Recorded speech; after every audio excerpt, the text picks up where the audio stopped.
Hello dear student, कैसे हैं आप? आई होप आप सभी अच्छे होंगे। मैं आपका अपना विशाल ठाकुर आप सभी का स्वागत करता हूं India one of the best learning platform V Schoolers Academy पर। राइट, आज हम जो चीजें डिस्कस करने वाले हैं वो है जेई मेन के पेपर का डिस्कशन। कौन से दिन का होने वाला है भाई? जनवरी 24 का।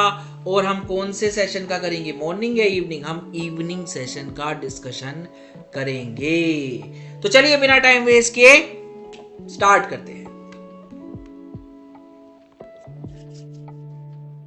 तो सबसे पहले बात करते हैं क्वेश्चन नंबर 1 की। क्या कह रहा है ये? Choose the correct order of second ionisation energy of oxygen, carbon, nitrogen and fluorine. तो आपको दिया है oxygen, carbon, nitrogen and fluorine. Right, अब सभी की पहले क्या लिख लेते हैं? Electronic configuration. ऑक्सीजन की सबसे बाहर वाले पी में जो इलेक्ट्रॉन आएंगे उसकी होगी क्या? 2p4। इसकी हो जाएगी क्या? 2p2। इसकी हो जाएगी क्या? 2p3। और इसकी हो जाएगी क्या? 2p5। सभी से एक एक इलेक्ट्रॉन निकाल दीजिए। आपका बन जाएगा O positive, C positive, N positive and F positive. Right, ये बन जाएगा। अच्छा, एक एक इलेक्ट्रॉन निकालने के बाद क्या कॉन्फ़िगरेशन बची? आपकी आई 2p3, इसकी आई 2p1, इसकी आई 2p2 और इसकी आई 2p4। आपको पता है लेफ्ट टू राइट क्या करता है? इंक्रीज करती है। और लेफ्ट टू राइट क्या करता है भाई? आपका लेफ्ट टू राइट आपकी जो आयोनाइजेशन एनर्जी है वो इंक्रीज करती है। और आपका जो हाफ फील्ड वाले की आयोनाइजेशन एनर्जी क्या होती है? ज्यादा होती है। तो सबसे ज्यादा किसकी आएगी? P3 वाले की। फिर किसकी आएगी? P4 वाले की। फिर किसकी आएगी भाई? फिर आएगी P2 वाले की और फिर आएगी P1 वाले की। ये आ जाएगा ऑर्डर। तो आप देखोगे किसकी आ गई? O पॉजिटिव की सबसे ज्यादा आ गई। फिर किसकी आ गई भाई? F पॉजिटिव की आ गई। फिर किसकी आ गई भाई? ये आ गई आपकी P2 is N positive and then C positive. So the correct answer to this question is option 1। ऐसा क्यों किया मैंने? क्योंकि कौन सी आयोनाइजेशन एनर्जी की बात हो रही थी? सेकंड आयोनाइजेशन एनर्जी की बात हो रही थी। राइट, तो आई होप आप सभी को क्लियर होगा। हमने इससे पहले वाले पेपर में मैंने बताया था कि आयोनाइजेशन एनर्जी को अभी तक नहीं पूछा है, खासकर सेकंड आयोनाइजेशन एनर्जी को। और इस पेपर में चमक गया। इस पेपर में ऐसी बहुत सी चीजें चमकेंगी आपको। एमओटी पे भी सवाल आ गया, आयोनाइजेशन एनर्जी पे भी सवाल आ गया। तो आपको ऐसी ऐसी बहुत सी चीजें दिखेंगी। जिन्होंने पहले वाले पेपर डिस्कशन देखे होंगे उनको बहुत फायदा हुआ होगा। अच्छा, ये आ गया। तो अब क्या आएगा अगला? अगला क्या आ सकता है? आपका इलेक्ट्रॉन गेन एंथैल्पी पे सवाल आ सकता है। इलेक्ट्रॉन गेन एंथैल्पी पे सवाल आ सकता है। और रिएक्शन में पूछ सकता है चीजें। रिएक्शन जैसे कि ए से बी बन रहा है, बी से क्या बना देगा? ए की एनर्जी पूछ लेगा। इस तरीके के भी सवाल वो पूछ सकता है। राइट, तो चलिए बढ़ जाते हैं आगे। तो अगला सवाल क्या है भाई? अगला सवाल को एक बार रीड कर लेते हैं। क्या कह रहा है? विच of the following molecule is secondary alcohol. पहले उसने आज सुबह वाले पेपर में पूछा था कौन है allylic halide, aryl halide, benzylic halide, ये सब पूछा था। अब उसने पूछ लिया सेकेंडरी एल्कोहल। तो हो सकता है वो अगला अमीन में पूछ ले, प्राइमरी, सेकेंडरी और टर्शरी अमीन पूछ ले, कार्बोक्सिलिक एसिड में पूछ ले। इस तरीके के सवाल वो पूछ सकता है। तो आप उन्हें भी खासकर देख के जाएं। तो बढ़े जाते हैं आगे। क्या बोल रहा है भाई? सेकेंडरी अल्कोहल बोल रहा है। तो ये तो अल्कोहल है ही नहीं, ये एसिड है। ठीक है जी, ये क्या है? आपका सेकेंडरी अल्कोहल है। ये क्या है आपका? देखिए, ये जो OH है, अगर OH आपका ऐसे कार्बन से जुड़ा हो जो दो कार्बन से जुड़ा हो, है ना, OH आपका ऐसे कार्बन से जुड़ा हो जो दो अलग कार्बन से जुड़ा हो, तो वो क्या होगा? सेकेंडरी अल्कोहल होगा। तो ऐसा ऐसा कौन सा? ये वाला है। और कौन सा है भाई? ये वाला है। ये वाला नहीं है और ये वाला। राइट, तो आपका सेकेंडरी अल्कोहल कौन कौन सा है? बी है, सी है और ई है। 5 ऑप्शन दिए थे, सॉरी 4 ऑप्शन दिए थे। इन पांचों में ए बी सी ऐसे, A B C D, A B C ऐसे, इस तरीके से। तो आपका आंसर क्या आ जाएगा? B, C and E only. So this is your correct answer. I hope आप सभी को क्लियर हो गया होगा। और मैंने ये भी बता दिया आपको इस तरीके के पैटर्न के सवाल कहां कहां से करने हैं। राइट, बढ़ जाते हैं आगे। अगला सवाल आपका क्या कह रहा है भाई? अगला सवाल कह रहा है how many linear tripeptide are possible with valine, glycine and alanine. No amino acid should be repeated, amino acid repeat नहीं हो रहे, ये तो परमोटेशन कॉम्बिनेशन का सवाल है, बेमतलब की बात है। आपके पास 3 पोजीशन है, अमीनो एसिड रिपीट नहीं करने, आपके हाथ में अमीनो एसिड कितने हैं? 3। ठीक, तो पहले ही पोजीशन पे आपका कोई भी अमीनो एसिड आ सकता है, वेलाइन भी, ग्लाइसिन भी, एलानिन भी, तो 3 आ गया, तो तीनों की पोजीशन हो गई। अब एक यूज हो गया तो बचे कितने? 2। तो अगली पोजीशन में 2 की पॉसिबिलिटी है और उससे बाद में तो एक ही की पॉसिबिलिटी होगी, तो ये क्या आ जाएगा? 3 फैक्टोरियल आ जाएगा, और 3 फैक्टोरियल आ जाएगा मतलब क्या? 3 into 2 into 1 which is 6। So the correct answer to this question is option 3। आप ऐसे भी कर सकते थे भाई, valine glycine alanine, valine alanine glycine, ऐसे 2 हो गए। फिर आप एलेनिन को रख लो यहाँ पे, एलिन ग्लाइसिन और वेलाइन, एलिन वेलाइन और ग्लाइसिन 2 हो गए। फिर आप तीसरे को रख लो भाई, तीसरा क्या है? ग्लाइसिन। अब बचा क्या? वी और ए और बी, ये आपके 6 आपके बन जाएंगे, 6 पॉसिबिलिटी आपकी बन जाएगी। आई होप आप सभी को क्लियर हो गया होगा। देखिए मैंने पहले भी बताया था अमीनो एसिड से सवाल नहीं आया है, अमीनो एसिड से सवाल आने वाला है, आने वाला है, आप करके जाए। अब अगला क्या हो सकता है अमीनो एसिड से सवाल? हाइड्रोलिसिस पे पूछ सकता है जी, कितना वाटर जो है वो यूटिलाइज होगा अगर आप किसी भी अमीनो एसिड या प्रोटीन की चेन को क्या करते हो? हाइड्रोलाइज करते हो। तो इस सवाल को आप देख के जाना, आपको फायदा होगा।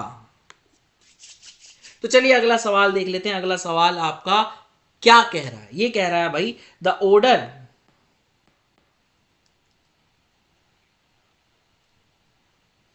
ठीक है, order of wavelength of absorbed radiation for the below given complexes. आपको 4 कॉम्प्लेक्सेस दे रखे हैं, आपको बताना है वेवलेंथ के एब्जॉर्प्शन का ऑर्डर बताना है।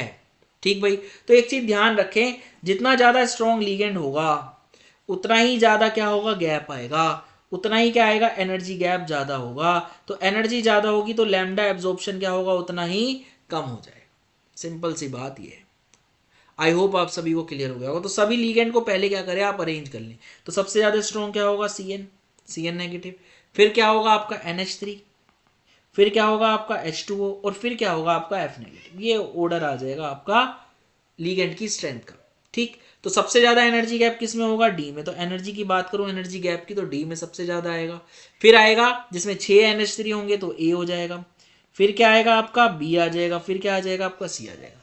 तो एनर्जी गैप अगर ये आ रहा है तो आपका वेवलेंथ का ग्राफ क्या होगा? वेवलेंथ का ऑर्डर क्या होगा? वेवलेंथ का अपोजिट हो जाएगा भाई। सबसे ज्यादा सी में, फिर बी में, फिर ए में और फिर डी में, ऐसा कुछ आना चाहिए। तो सबसे ज्यादा सी में किस में आ रहा है? C, B, A and D. Your option 3 आपका करेक्ट आ रहा है। तो वेवलेंथ एब्जॉर्प्शन पूछ लिया, तो वो ये भी पूछ सकता है रिफ्लेक्टेड कौन सी रहेगी। रिफ्लेक्टेड में वेवलेंथ पूछ सकता है आपका कि ये एब्जॉर्ब कर रहा है, तो कॉम्प्लीमेंट्री कलर जो भी आएगा उसकी वेवलेंथ आप बता दो, तो ये भी पूछ सकता है। दूसरा, कलर की तरफ अगर जा रहा है तो कलर पूछ सकता है। तीसरा, वो क्रिस्टल जो होते हैं ना, जो रूबी हो गया, इसमें कौन कौन सा आयन पाया जाता है, ये भी आपसे वो पूछ सकता है।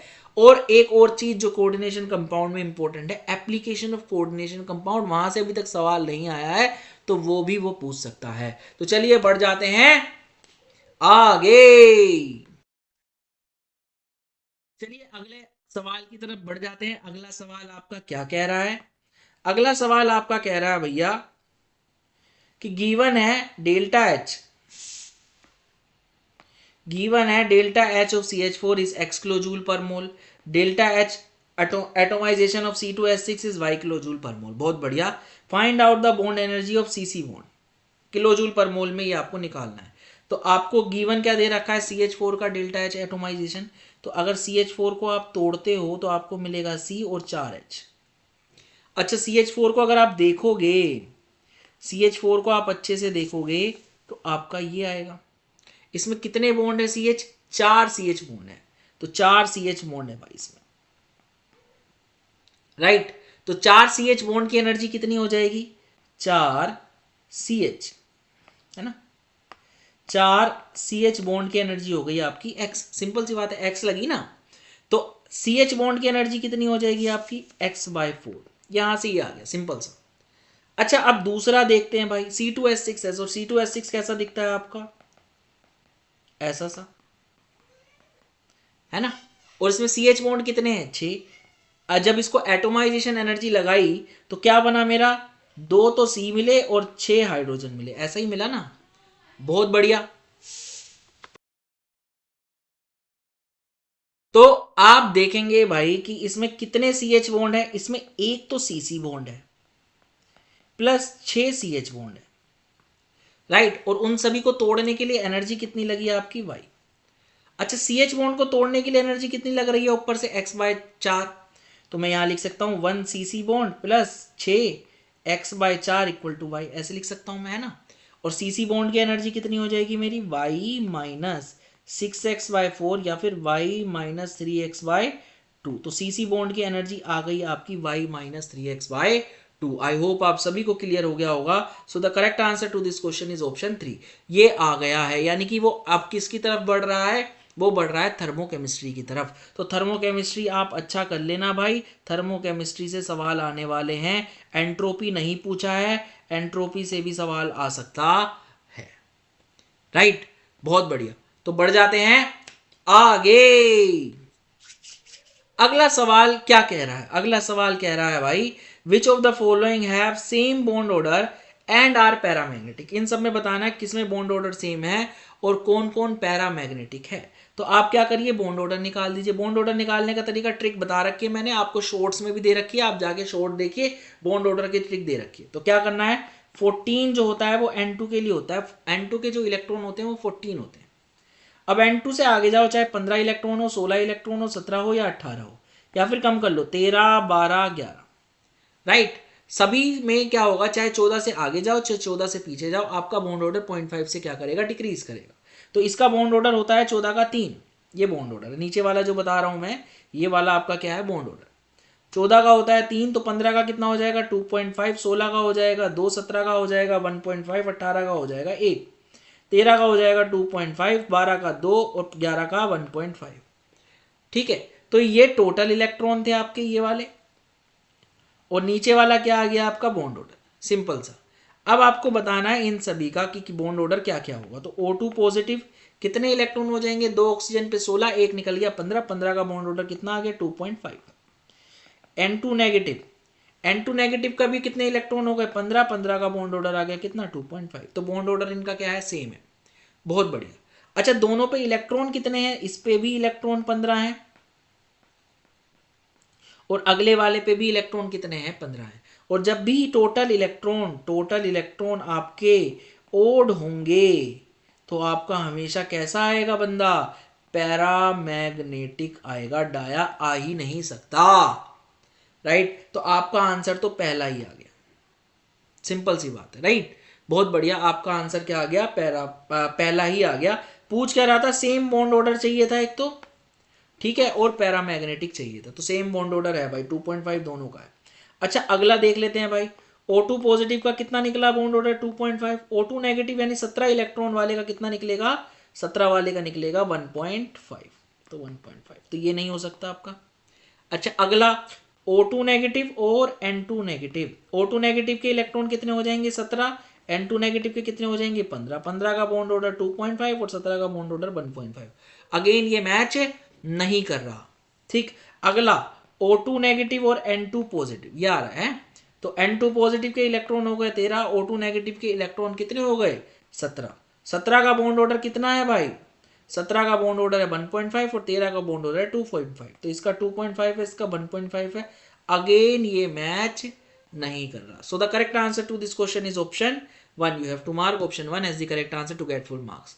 यहां तक पूछ लिया है, अब आगे कैसे जाएगा, वो क्या कर सकता है आपसे एस और पी मिक्सिंग के बाद ऑर्डर पूछ सकता है, एस और पी मिक्सिंग के बाद ऑर्डर, या फिर पैराडाया पूछ सकता है। आई होप आप सभी को क्लियर हो गया होगा। तो आपको आगे क्या करना है, एमओटी में आपको क्या करना है, दूसरा आपसे एनर्जी लेवल डायग्राम पूछ सकता है, एनर्जी लेवल डायग्राम पूछ सकता है, राइट। तीसरा आपसे वेव फंक्शन अगर एमओटी में जा ही रहा है तो वेव फंक्शन की स्ट्रक्चर, वेव फंक्शन की ऑर्बिटल की स्ट्रक्चर पूछ सकता है, राइट। आई होप आप सभी को क्लियर हो गया होगा। बढ़ जाते हैं आगे।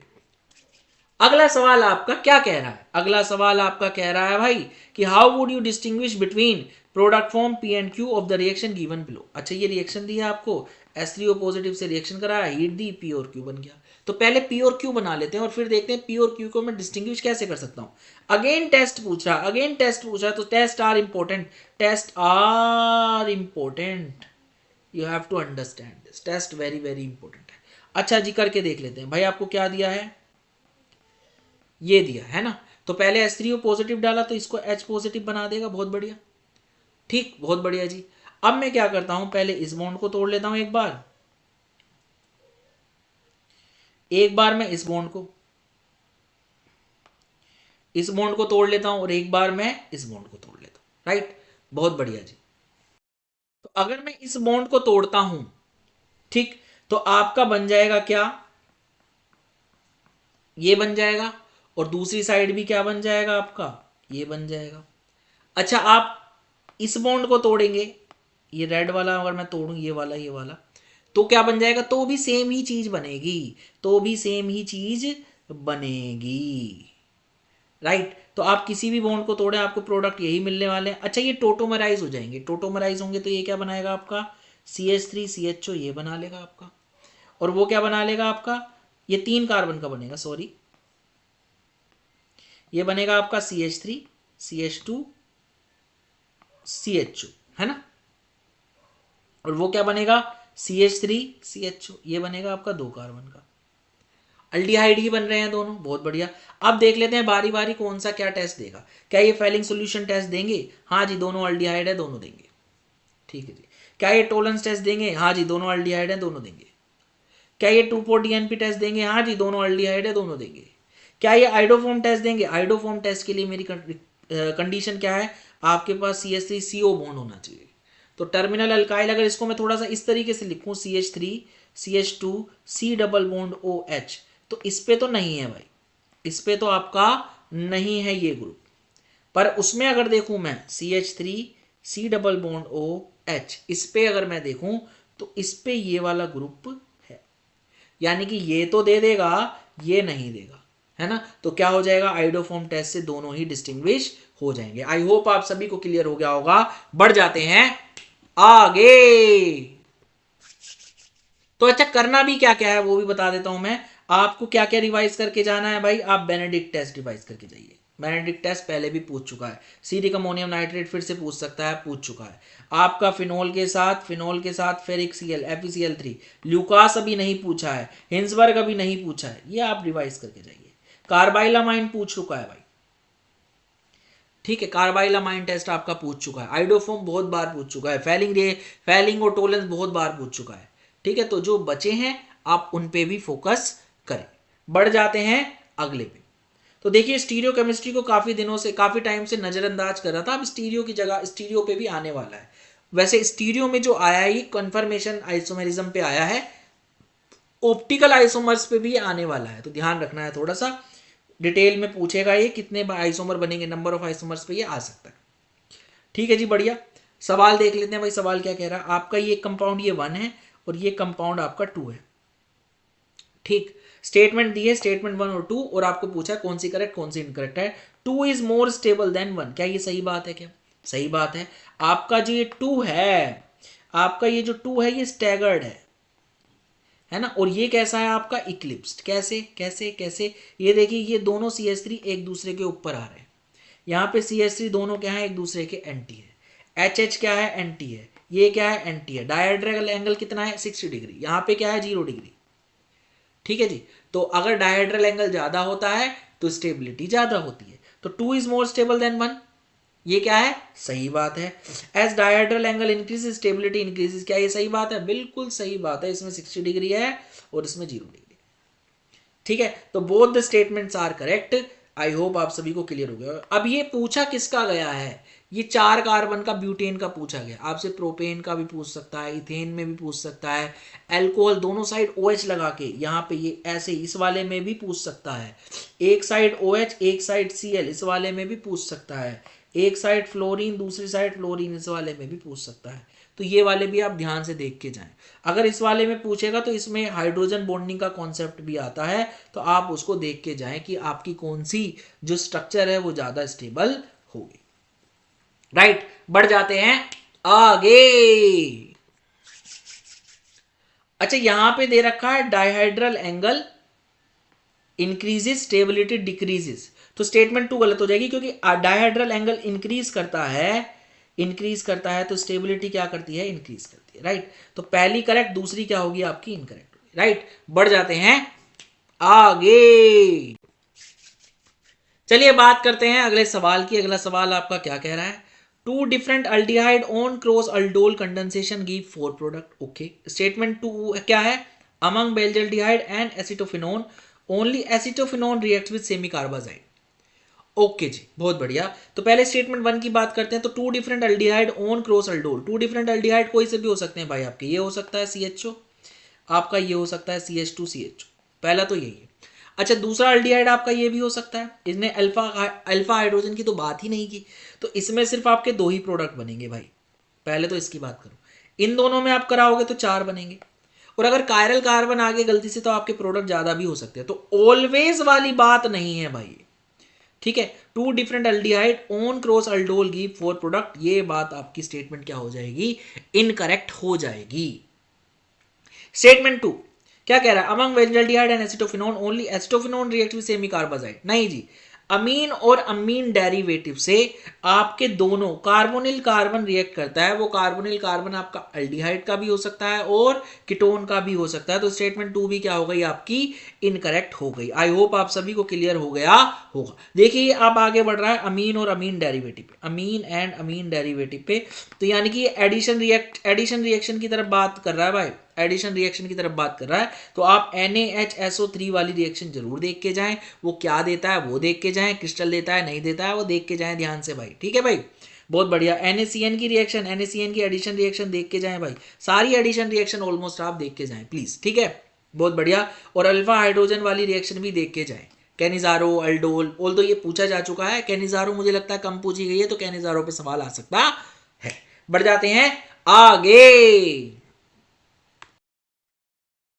चलिए अगला सवाल देख लेते हैं। अगला सवाल जो है, इसको आप मोल कॉन्सेप्ट कहना चाहे मोल कॉन्सेप्ट कह ले, ऑर्गेनिक कहना चाहे ऑर्गेनिक, पर क्योंकि ऑर्गेनिक बाद में आती है और ऑर्गेनिक में आप मोल कॉन्सेप्ट यूज कर रहे हैं, तो ये सवाल एक्चुअल में ऑर्गेनिक का है। क्योंकि अगर आपको सिर्फ मोल कॉन्सेप्ट पढ़ के जाएंगे तो ऑर्गेनिक तो बहुत बाद में आएगा ना, तो बाद वाले टॉपिक में अगर पिछला वाला यूज हुआ है तो ये बाद वाले टॉपिक का है, तो ये ऑर्गेनिक का क्वेश्चन है। मोल कॉन्सेप्ट का आपको नहीं बोलना चाहिए, बट स्टिल ठीक है, यूज तो मोल कॉन्सेप्ट ही हो रहा है। तो आपको दिया है एनिलीन, एनिलीन है आपका ये, ठीक है। और रिएक्शन विद किससे, एसिटिक एनहाइड्राइड, एसिटिक एनहाइड्राइड मतलब Ac2O, यानी कि वो क्या होगा आपका CH3 C double bond O O C double bond O CH3, इससे रिएक्ट हो रहा है एसिटिक एनहाइड्राइड, ठीक है जी। अब ये रिएक्ट करके क्या दे रहा है आपको, कोई कंपाउंड दे रहा है X। अब वो X कंपाउंड के आप स्ट्रक्चर बनाओगे तो वो बनेगा क्या आपका, ये NH C double bond O CH3, right. ये आपका X बन जाएगा, ये आपका X बन गया ये, ठीक है जी, बहुत बढ़िया। अब इसने कहा कि एनिलीन मैंने लिया था 9.3 ग्राम, और जब मैंने उससे रिएक्ट करा के X बनाया तो X बना मेरा कितना, 11 ग्राम। तो आप मुझे बताओ percentage yield of the reaction क्या है। बहुत बढ़िया जी। तो सबसे पहले आप इसके मोल निकाल लीजिए, और इसके एक मोल से क्या मिल रहा है, एक मोल मेरे को ये मिल रहा है, इसके भी मोल निकाल लीजिए, इसके भी मोल निकाल लीजिए, और आपको परसेंटेज यील्ड निकालने में क्या हो जाएगा, आसानी हो जाएगी। पहले काउंट करना है 100% जब यील्ड थी तो इसके एक मोल से मुझको इसका एक मोल मिलेगा, ठीक है। और फिर क्या होगा, मुझे मिल कितना रहा है 11 ग्राम, तो उसके मास से आप डिवाइड करिएगा, 100 से मल्टीप्लाई कर दिएगा, आपको परसेंटेज यील्ड मिल जाएगी। चलिए करके देख लेते हैं भाई क्या आ रहा है। तो 9.3 इसका मोलर मास निकालिए पहले, C6H5NH2 का, यह आ जाएगा 12 इंटू 6 प्लस 5 प्लस 14 प्लस 2, ऐसा कुछ आ जाएगा। इसको आप करेंगे तो कितना आ जाएगा 72, और ये कितना आ जाएगा 5 और 2 7 4 11 का 1 हासिल लगा 1 2 21 ही आ जाएगा। तो ये आ जाएगा कितना आपका 393 ग्राम आ जाएगा। अच्छा, जब आप इसके मोल निकालेंगे तो मोल कितने हो जाएंगे, 0.1 मोल। आई होप आप सभी को क्लियर हो गया होगा। और 0.1 मोल से ये भी कितना बनेगा, 0.1 मोल, राइट। जब 100% ईल्ड होगी, क्या कह रहा हूं, जब मेरी 100% ईल्ड होगी, ठीक। अब इसका मोलर मास आप काउंट करिए, इसका मोलर मास कितना आएगा, इसका मोलर मास आएगा जी, अगर इतने हिस्से का देखो तो ये हो जाएगा 92, एक H कम है एनिलीन से, तो 92 तो ये हो गया आपका। CO कितना हो जाएगा, 12 और 16 28, और वो 15, तो इसको आप जोड़ लीजिए 92 28 प्लस 15 8 5 13, 14 15 का 5, हासिल लगा 1, 10 और 3 10 और 3 13, ये 135 आ गया आपका, राइट। आपको दिया कितना है 11 ग्राम। अब 0.1 मोल है, मोलर मास आपका 135 है, तो आपका मास कितना आ जाएगा 135 इंटू 0.1 मोल, तो ये ग्राम में आ जाएगा, और ये कितना आ जाएगा 13.5 ग्राम। यानी कि जब मैं क्या लेता हूं, जब मैं आपका 9.3 ग्राम एनिलीन लेता हूं तो 100% ईल्ड पे कितना आना चाहिए 13.5 ग्राम आना चाहिए, है ना, ये होना चाहिए। आई होप आप सभी को क्लियर हो गया होगा, यानी कि ये आना चाहिए आपका। पर आया कितना, आया सिर्फ कितना 11 ग्राम, तो परसेंटेज कितना हो जाएगा, ये हो जाएगा 11 अपॉन 13.5 इंटू में 100, ऐसा कुछ आ जाएगा, राइट। आई होप आप सभी को क्लियर हो गया होगा। तो अगर आप इसको सोल्व करते हैं तो ये वैल्यू आएगी आपकी 81.48%।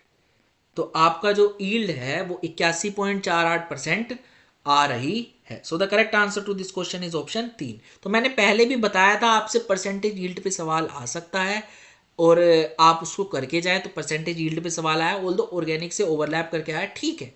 बट अब आप पे क्या सवाल पूछ सकता है, वो आपको दे देगा प्रोडक्ट इतना बन रहा है तो बताओ कितना रिएक्टेंट लेना पड़ेगा, ये वाला सवाल भी वो आपसे पूछ सकता है। तो ये वाला भी आप ध्यान में रखिएगा। इवन आपसे और क्या सवाल पूछ सकता है, आपको 2 से 3 रिएक्शन दे देगा, सबकी परसेंटेज यील्ड बता देगा, और आपसे पूछ सकता है रिएक्टेंट से प्रोडक्ट कितना बन रहा है या प्रोडक्ट से रिएक्टेंट कितना बन रहा है, ये वाला सवाल भी वो आपसे पूछ सकता है। तो चलिए बढ़ जाते हैं आगे, चलिए बढ़ जाते हैं अगले सवाल की तरफ। अगला सवाल आपका क्या कह रहा है, the half life of radio active Zn65 is 245 days, find time after which the activity remain 75%। तो देखिए रेडियो एक्टिव सब्सटेंस की बात हो रही है, यानी फर्स्ट ऑर्डर रिएक्शन की बात हो रही है, तो फर्स्ट ऑर्डर से सवाल आ ही गया। First order is very very important, first order से सवाल आने वाले हैं और अच्छे से आएंगे मुझे लगता है, तो आप उसको रिवाइज करके जाएं। आरेनियस से सवाल आ चुका है आपका, टेम्परेचर इंक्रीज करने पे कितना रेट बढ़ेगा वो नहीं बताया, तो आप टेम्परेचर कोफिशिएंट पे भी सवाल आ सकता है और मैकेनिज्म पे भी सवाल आ सकता है। 28 तारीख वालों आप ध्यान रखना, ठीक है जी, बहुत बढ़िया। तो जल्दी से देख लेते हैं भाई क्या कह रहा है। तो हाफ लाइफ दी है मुझे, हाफ लाइफ कितनी दी है 245 डेज, ठीक है। अच्छा, रेडियो एक्टिव सब्सटेंस हमेशा फर्स्ट ऑर्डर फॉलो करते हैं, ये आपको पता होना चाहिए, तो फर्स्ट ऑर्डर काइनेटिक्स है नहीं। तो टी हाफ क्या होगा हमारा Ln2 ओवर के, इसके बराबर, तो यहाँ से के की वैल्यू निकल जाएगी विच इज Ln2 ओवर 245, ये वैल्यू आ गई मेरी। अब बोल रहा है कि मुझे बताना है find the time after which the activity remain 75%। तो एक्टिविटी अगर 75% रखनी है तो मेरे को कितना निकालना है 25, जब एक्टिविटी खत्म हो जाए, यानी 25% जब रिएक्शन हो जाए तब का निकालना है, ठीक है। तो बहुत बढ़िया, तो मेरे को पता है आपका जो फर्स्ट ऑर्डर की इंटीग्रेटेड रेट इक्वेशन होती है वो ln a over a minus x is equal to k t होती है, जहां पे a इनिशियल कंसंट्रेशन है रिएक्टेंट की और a minus x final concentration है एट टाइम t पे है रिएक्टेंट की। आई होप आप सभी को क्लियर हो गया होगा। जब मैं इसको T25 के लिए लगाता हूं तो ये हो जाएगा a माइनस ए एक्स, जो है डीफॉर्म्ड क्वांटिटी जो होगी कर देता हूं मैं, a से b बन रहा है, इनिशियली a है b 0 है, ये a माइनस एक्स है, ये x है, तो x क्या है डी फॉर्म जो हो गया, ये t इक्वल टू 0 पे है, ये t इक्वल टू t पे है, ठीक।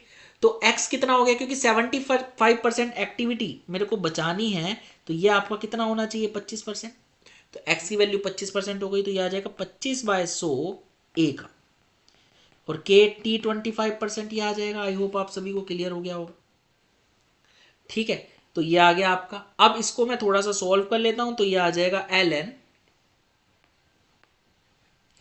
ये आ जाएगा मेरा ln 100/75 k T25%। अच्छा, k की वैल्यू मैं ऊपर से निकाल चुका हूं, तो क्या आ जाएगा ln 4/3, k कितना आ जाएगा मेरा, k ये आ रहा है ln2 ओवर 245, तो ln2 ओवर 245 और ये T25% मेरा यहां से आ जाएगा। बस इसको सॉल्व करना है मुझे, तो सॉल्व करने पे क्या आ जाएगा, ये आ जाएगा ln4 माइनस ln3/ln2 इंटू में 245, ये आ जाएगा आपका T25%, और जब आप इसको सॉल्व करेंगे, अच्छा इसको लॉग में कन्वर्ट कर लो तो ये लॉग में आ जाएगा, ऊपर से 2.303 और नीचे से 2.303 कट जाएगा, तो log 4 log 3 बाय log 2। अब आप कहोगे ये कैसे सॉल्व होगा, ये वैल्यूज आपको बोली जाती है क्लास में कि आप रट लीजिए, आप याद कर लीजिए, जितना अच्छा करेंगे। जेई है भाई, बोर्ड थोड़े है जो हर चीज की वैल्यू देता रहेगा, ऑल मुझे लगता है सवाल में दी गई होगी।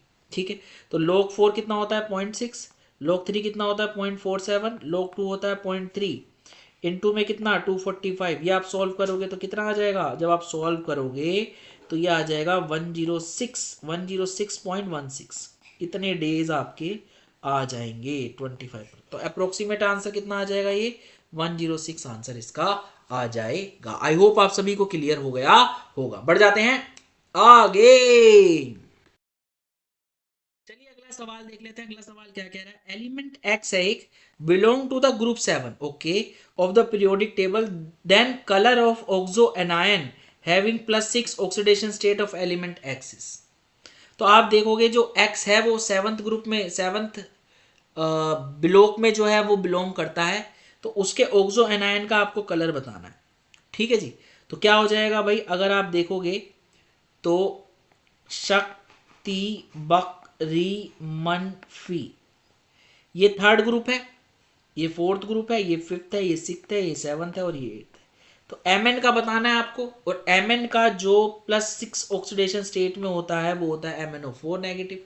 तो यानी कि K2MnO4 होना चाहिए ये, और वो किस कलर का होता है भाई आपका, वो होता है आपका ग्रीन कलर का होता है। आई होप आप सभी को क्लियर हो गया होगा। So the correct answer to this question is option C, right. तो बढ़ जाते हैं आगे। अच्छा क्या क्या करना है भाई, Mn के अभी भी Mn और Cr आपका इंपॉर्टेंट है, इस इनकी एलिमेंट की, इनके कंपाउंड की आप रिएक्शन जरूर देख के जाएं। रिएक्शन हो सकता है रिडॉक्स में पूछ ले, रिएक्शन हो सकता है डी एंड एफ ब्लॉक से पूछ ले, तो ये दोनों क्या है आपके एक साथ है। अच्छा दूसरी चीज यहां से क्या करनी चाहिए आपको, आपको ionization energy D and F की करनी चाहिए। इवन ई नोड पे भी कोई सवाल नहीं आया तो उस पर भी सवाल आ सकता है, क्योंकि वो सब चीजें कवर कर रहा है। आप ध्यान से देखेंगे, मुझे ऐसा लगता है कि वो सब चीजें कवर कर रहा है, तो वहां से भी सवाल आपका आ सकता है। ऑल्दो आपको जो आ रहा है वो तो आपको कवर करके जाना ही चाहिए। बढ़ जाते हैं आगे। चलिए अगला सवाल देख लेते हैं। अगला सवाल अगेन रोल्स लॉ पे आ रहा है, जो कि आपसे पूछा भी जा रहा है। अभी भी एजियोट्रोप को उसने टच नहीं करा है। एजियोट्रोप फिर भी आप देख ले ज्यादा बड़ा है नहीं एनसीईआरटी वाला, और रोल्स लॉ तो बार बार पूछ रहा है, तो ये तो आपको आना ही चाहिए था, क्योंकि जो आ रहा है वो तो आपको आना ही चाहिए, देख के ही आना चाहिए, राइट। ठीक है, बहुत बहुत बढ़िया। तो vapour pressure of two volatile species A and B are 55 and 120। तो पी नॉट ए आपको दिया है 55, पी नॉट बी आपको दिया है 120। ठीक है जी। अब बोल रहा है the mole fraction of A in liquid state, यानी कि एक्स ए आपको दिया है 0.8, तो एक्स बी कितना हो जाएगा आपका 0.2। सिंपल सी बात है, सम तो क्या होगा 1 ही होगा ना। अब बोल रहा है मोल fraction of be in vapour state पूछा है, तो वाई बी आपको निकालना है। तो वाई बी क्या होगा आपका P B by P T, और पी बी क्या होता है आपका P not B x B by P not A x A. P total क्या होता है P nought A x A plus P nought B x B. आप इससे निकाल सकते हैं, इस फॉर्मूले में आप रखेंगे तो क्या आ जाएगा भाई, पी नोड बी कितना है आपका 120, एक्स बी कितना है आपका 0.2, फिर आ जाएगा 120 इंटू 0.2 प्लस 55 इंटू 0.8। ये आपको वैल्यू निकालनी है। ये आपको क्या दे देगा, vapour pressure of be in vapour state, right. जल्दी से इसको कैलकुलेट कर लेते हैं। तो जब आप इसको सॉल्व करेंगे ये आ जाएगा 24/68, और ये आ जाएगा आपका कितना 0.35, यानी वाई भी कितना आ जाएगा आपका 0.35 आ जाएगा। आई होप आप सभी को क्लियर हो गया होगा। So the correct answer to this question is option 3। You have to mark option 3 as the correct answer, right. तो रोल्स लॉ पे सवाल पूछ रहा है, पॉजिटिव नेगेटिव डेविएशन से सवाल पूछ चुका है। अच्छा हेनरीज लॉ से भी एक बार सवाल आ चुका है, और आपका सोल्यूबिलिटी से अभी भी सवाल नहीं आया है। आपका एप्लीकेशन ऑफ हेनरी लॉ से भी सवाल नहीं आया है। कोलिगेटिव प्रॉपर्टी में बात करूं तो कोलिगेटिव प्रॉपर्टी में एसोसिएशन और डिसोसिएशन से भी अभी सवाल नहीं आया है। तो आप इनके भी सवालों को देख के जाएं, ऑल्दो ये वाला तो आपका क्वेश्चन करते हुए ही रिवाइज हो रहा होगा, राइट। तो बढ़ जाते हैं आगे। तो चलिए अगला सवाल देख लेते हैं। अगला सवाल आपका क्या कह रहा है? स्टेटमेंट वाइज सवाल है, स्टेटमेंट वन और स्टेटमेंट टू पूछ रहा है, कौन सी करेक्ट कौन सी इनकरेक्ट, सिंपल यही पूछा है। The RMGX react with CO2 followed by acidification from product which reacts with NH3 heat, then reacts with NaOCl, form product which further reacts with CaCl3 NaOH and final product is RNC। अच्छा जी, okay. और statement to कह रहा है RNC on hydrolysis give RCOH। बढ़िया जी बढ़िया। तो पहले क्या बोल रहा है, आपका जो RMGX है वो CO2 से रिएक्ट कर रहा है, तो क्या दे देगा भाई, ये दे देगा RCOO नेगेटिव Mg पॉजिटिव, अच्छा X है ना, तो X नेगेटिव ये आ जाएगा। अच्छा जी, एसिडिफाइड भी कर दिया इसको तो H प्लस आ जाएगा, तो आपका RCOOH आ जाएगा। एसिडिफाई यहाँ कर दिया मैंने, ठीक है जी, बहुत बढ़िया। फिर कह रहा है विच रिएक्ट्स विद NH3 हीट, है ना, तो जब ये RCOOH यहाँ पे लिखो RCOOH, ये जब NH3 हीट से रिएक्ट करेगा तो आपको क्या देगा, ये आपको देगा RCONH2, राइट, बहुत बढ़िया। अच्छा, कह रहा है कि then react with NaOCl form product which on further reacts, यानी कि ये NaOCl से रिएक्ट कर रहा है और NaOCl क्या करेगा आपका, ये देगा आपको होफमैन ब्रोमोमाइड डिग्रेडेशन, एक कार्बन कम कर देगा, तो आपका बन जाएगा RNH2। Br2KOH लेते हो, Cl2NaOH ले रहे हो आप, सिंपल सी बात है, राइट। तो RNH2 बन गया। अच्छा आगे, form product which further reacts with CaCl3, तो ये आप यहां से भी जस्टिफाई कर सकते थे, CaCl3 NaOH जो है वो कार्बाइलामाइन टेस्ट है, और RNH2 उसके साथ रिएक्ट करके क्या देगा, RNC दे देगा, तो इसकी फॉल्स मेल आपको मिल जाएगी, राइट। आई होप आप सभी को क्लियर हो गया होगा। तो पहली स्टेटमेंट तो आपकी करेक्ट आ रही है भाई, स्टेटमेंट वन इज करेक्ट। अच्छा दूसरा, RNC on hydrolysis gives RCOOH, ऐसा है क्या, करके देख लेते हैं भाई, ऐसा नहीं है क्या, है या नहीं है। तो RNC को जब आप हाइड्रोलाइज करोगे तो आपको क्या मिलेगा, आपको मिलेगा भाई, इसको तोड़ोगे तो इस साइड H आएगा और इस साइड OH आएगा, तो आप तोड़ते जाइए और करते जाइए, तो आपको मिल जाएगा RNH2 प्लस SCOOH। तो आपको आपको क्या नहीं मिल रहा, आपको RCOOH नहीं मिल रहा, देखिए RCOOH आपको नहीं मिल रहा। आई होप आप सभी को क्लियर हो गया होगा। तो स्टेटमेंट टू क्या हो गई आपकी, इनकरेक्ट हो गई, राइट। तो statement one correct, statement two incorrect. I hope आप सभी को क्लियर हो गया होगा। बढ़ जाते हैं आगे। तो अमीन की रिएक्शन तो देखिए भर भर के पूछ रहा है, एसिड की रिएक्शन अभी भी बारी नहीं आई है, एसिड और एसिड डेरिवेटिव की रिएक्शन आप देख के जाइएगा। तो चलिए बढ़ जाते हैं आगे। चलिए अगला सवाल देख लेते हैं। अगला सवाल आपका क्या कह रहा है, ये कह रहा है in general the test of Ba2 positive and Ca2 positive give the respective test as. अच्छा जी, जो आपका Ba2 पॉजिटिव है और Ca2 पॉजिटिव है वो ग्रुप 5 में है, ग्रुप 5 में है भाई बेसिक रेडिकल के, और इसका ग्रुप रिएजेंट क्या है भाई, आपका है NH4OH NH4Cl और आपका कार्बोनेट है अमोनियम कार्बोनेट, ठीक है। और जब इसके साथ ट्रीट कराते हो तो आपको कार्बोनेट मिलता है, BaCO3 और CaCO3 कार्बोनेट मिलते हैं, कार्बोनेट के प्रेसिपिटेट मिलते हैं, यानी कि दोनों ही क्या देंगे, कार्बोनेट का टेस्ट देंगे। आई होप आप सभी को क्लियर हो गया होगा। रिवाइज क्या करना है जी, बेसिक रेडिकल रिवाइज कर लीजिएगा, बेसिक रेडिकल्स की तरफ बढ़ रहा है, बेसिक रेडिकल्स आप रिवाइज कर लीजिएगा। आप किसकी रिएक्शन पूछ सकता है, आयरन वाली रिएक्शन पूछ सकता है, आयरन साइनाइड वाली जो टेस्ट है वो पूछ सकता है। चॉकलेट पीपीटी किस में आएगी, आपका पर्शियन ब्लू कलर किस में आएगा, वो अभी नहीं पूछा गया है, तो वो पूछ सकता है। चलिए बढ़ जाते हैं आगे। अगला सवाल आपका क्या कह रहा है, अगला सवाल कह रहा है 2 mole of P2 Q2 and PQ are present at equilibrium if 1 mole of each of P2 Q2 are now added, find moles of each species at new equilibrium। बहुत बढ़िया जी। तो यहाँ दे रखा है P2 दिया है, Q2 से रिएक्ट करके आपको क्या दे देगा, PQ दे देगा 2, है ना, ऐसा ही देगा, बहुत बढ़िया। 2 मोल दे रखे हैं, 2 मोल दिस आर प्रेजेंट, तो 2 इसके 2 इसके 2 इसके प्रेजेंट है, एट इक्विलिब्रियम है जी, एट इक्विलिब्रियम, है ना। तो यहां से मैं क्या निकाल सकता हूँ, के निकाल सकता हूँ, तो 2 का स्क्वायर बाय 2 इंटू 2, तो क्या आ जाएगा 1 आ जाएगा, तो के की वैल्यू तो आ गई आपकी 1, बहुत बढ़िया। अच्छा, if 1 mole of each of P2 and Q2 are now added, दोनों का एक एक ऐड कर दिया भाई, ठीक है। Find moles of each species eight new equilibrium. बहुत बढ़िया। तो दोनों का मैंने क्या कर दिया, एक एक मोल ऐड कर दिया, तो इसके कितने हो जाएंगे 3, इसके कितने हो जाएंगे 3, और इसके 2 ही रहेंगे। सिंपल सी बात है।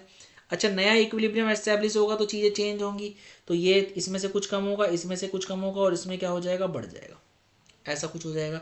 अब इसका के निकालूंगा तो के क्या आ जाएगा मेरा, 2 + 2x का स्क्वायर बाय 3 - x का स्क्वायर, ऐसा कुछ आ जाएगा। और ये किसकी वैल्यू आ जाएगी, 1 आ जाएगी। राइट। अब इसको सोल्व करता हूँ मैं, तो क्या आ जाएगा भाई, इसको सोल्व करता हूँ तो ये आ जाएगा 2 + 2x बाय 3 - x, ये भी 1 आ जाएगा। उधर स्क्वायर रूट ले लूँगा तो, है ना। तो आगे अगर मैं सॉल्व करूँ तो ये हो जाएगा 2 + 2x = 3 - x, और ये आ जाएगा 3x = 5, x = 5/3। x की वैल्यू आ गई। अब आपको क्या करना है, ये सारी वैल्यूज इसमें नए वाले में ऐड करनी है, नए वाले में। और जब आप ऐड करोगे तो ये कितना आ जाएगा, 3 - 5/2, 3 - 5/2, और ये आ जाएगा 2 + 2 × 5/3, सॉरी 5/3 है ना। तो 5/3 कितना हो जाएगा आपका, ये हो जाएगा आपका 1 पॉइंट समथिंग, नहीं तो 3 - 5/3 हो जाएगा 1.66, तो 3 - 1.66 आ जाएगा 1.34। तो ये मेरा आ रहा है 1.34, ये भी मेरा आ रहा है 1.34, और ये कितना आ जाएगा भाई आपका, 5 दूनी 10/3 ना, तो 10/3 + 2, यह आ जाएगा मेरा 5.33। राइट। आई होप आप सभी को क्लियर हो गया होगा। तो ये आपको इस तरीके से सॉल्व करना है। तो यहाँ से आप स्क्वायर रूट लेंगे ना, तो ये 2 रूट हट जाएगा। ठीक है, सही क्या है। चलिए बढ़ जाते हैं आगे। तो आपको पूछ रहा है के पे सवाल आ रहा है आपका, तो आप थोड़ा सा ध्यान दें। बढ़ जाते हैं आगे। चलिए अगला सवाल डिस्कस करते हैं, क्या कह रहा है। An electron make transition from higher energy orbital to lower energy orbit in lithium 2 positive ion such that n1 + n2 is 4, n2 - n1 is 2, determine the wavelength in nanometre emitted. ठीक है जी, बहुत बढ़िया। इसको सॉल्व कर लेते हैं भाई। आपको दिया है n1 + n2 कितना दिया है 4, और n2 - n1 दिया है आपको 2। दोनों को आप ऐड करेंगे तो आ जाएगा 2n2 = 6, n2 आ जाएगा कितना 3, तो n2 तो आपका आ गया 3, तो n1 कितना आ जाएगा आपका 1। किस में है, लिथियम 2 पॉजिटिव में। राइट, ये ध्यान रखना है भाई। अच्छा जी, बहुत बढ़िया।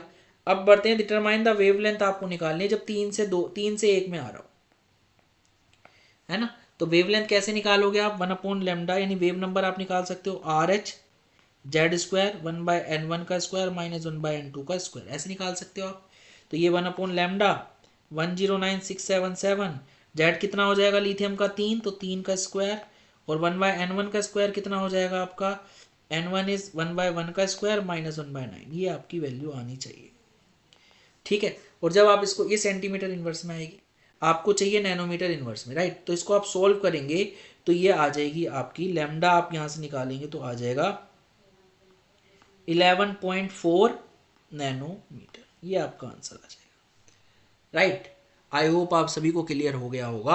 आप इसको सॉल्व करके देख लीजिए। चलिए बढ़ जाते हैं आगे। तो वेवलेंथ पूछ रहा है भाई, यानी कि वो अभी भी लाइन स्पेक्ट्रा पे ही चल रहा है। तो अब वो पूछ सकता है नंबर ऑफ लाइंस क्या होंगी, आप उस पर भी थोड़ा ध्यान दे के जाइएगा। तो चलिए बढ़ जाते हैं आगे। अगला सवाल देख लेते हैं। अगला सवाल आपका क्या कह रहा है, ये कह रहा है pure A and pure B have vapour pressure of इतना एंड इतना, then in a solution A and B mole fraction of A in vapour is 0.8, calculate the mole fraction of A in liquid phase. बहुत बढ़िया, वही रोल्सलो वाला है। मुझे लगता है अलग अलग बच्चे ने थोड़ा अलग अलग तरीके से बताया गया है। तो प्योर ए का कितना दिया है, पी नोट ए आपको 55 दिया है, 55 kilo pascal. P nought B आपको दिया है 15। ठीक है जी, बहुत बढ़िया। Then in solution A and B mole fraction of A in vapour phase, यानी वाई ए, आपको वाई ए दिया है, आपको वाई ए दिया है विच इज 0.8, तो वाई बी कितना हो जाएगा 0.2। सिंपल सी बात है। आपको चाहिए मोल fraction of A, mole fraction of A in liquid face, तो यानी जाई ए चाहिए आपको, ये पूछा है ना। तो आपको पता है वाई ए क्या होगा आपका, P A by P T. तो पी ए क्या हो जाएगा आपका, P A is P nought A as I A by P T, ये हो जाएगा आपका। आप यहाँ से निकाल सकते हैं। कैसे निकालेंगे भाई, आप जाई ए चाहिए ना, तो पी टी निकाल लीजिए पहले आप। वाई ए कितना हो जाएगा 0.8, और पी नोट ए दिया है 55, जाई ए मुझे नहीं पता, और पीटी कितना हो जाएगा मेरा, पीटी हो जाएगा, पीटी भी निकालना पड़ेगा मुझे, जैसे पी नॉट ए जाई ए प्लस पी नॉट बी जाई बी, यहाँ से आ गया आपका, है ना, ये इक्वेशन बन गई। तो जाई बी ये आपको पता है, ये आपको पता है, राइट। तो जाई और जाई बी में आपकी ये इक्वेशन बन गई। आप क्या कर सकते हैं, जाई बी को 1 माइनस जाई ए लिख लीजिए, है ना, उससे भी हो जाएगा सवाल, ठीक है, ओके।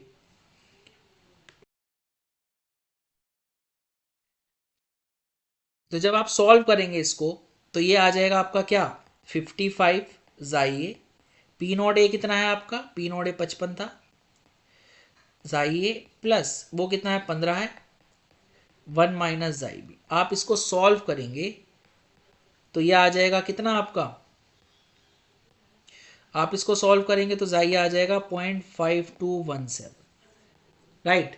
आई होप आप सभी को इसलिए जाइए, आई होप आप सभी को क्लियर हो गया होगा। हमने यहाँ पे क्या लगाया, बस जाई ए प्लस जाई बी जो होता है वो 1 के बराबर होता है, राइट। आई होप आप सभी को क्लियर हो गया होगा। बढ़ जाते हैं आगे। सो स्टूडेंट आज के लिए इतना ही। आई होप आप सभी का एग्ज़ाम अच्छे जा रहे होंगे, आपको ये जो हम लाइव सेशंस देते हैं वो अच्छे जा रहे होंगे और आप इसको बार बार देखते होंगे, सो दैट कि आपको बहुत अच्छे से एक जजमेंट मिल जाए कि अगले आने वाले नेक्स्ट सेशन में अप्रैल में आपको क्या फ़ायदा होगा इससे, राइट। तो आप देख के जाएंगे तो आपसे थोड़े से अपर साइड वाले क्वेश्चन ही सॉल्व करें, आपको फ़ायदा होगा।